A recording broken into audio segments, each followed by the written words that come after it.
L'autre grand titre de l'actualité, c'est cette enquête des Nations Unies publiée aujourd'hui. Chiffres à l'appui, elle montre que la pollution atmosphérique et chimique est responsable d'un quart des morts prématurées dans le monde.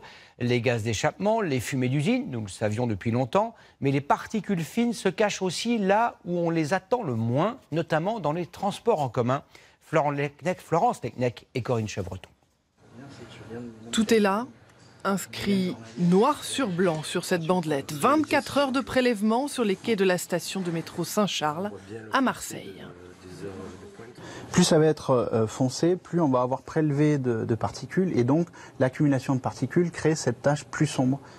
L'association Atmo en est à sa 3e campagne d'analyse et depuis 2010, le constat reste identique. Globalement, les concentrations sont toujours supérieures aux concentrations extérieures. Un air souterrain qui peut être 5 fois plus pollué que l'air extérieur, la mesure se retrouve dans tous les réseaux souterrains français.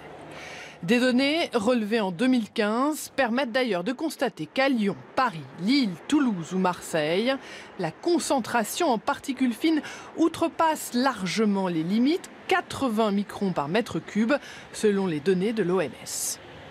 Ça m'inquiète de manière générale la pollution, mais donc du coup on est sur Terre et sous la Terre, on est pareil. Je le prendrais beaucoup moins, je marcherais beaucoup plus. Une pollution liée à 2 phénomènes. Des bouches d'aération qui prennent l'air à hauteur des gaz d'échappement en surface, mais aussi et surtout le frottement des freins sur des machines vieillissantes qui entraînent un déplacement de matières polluantes. À Paris, la RATP estime avoir pris les bonnes mesures.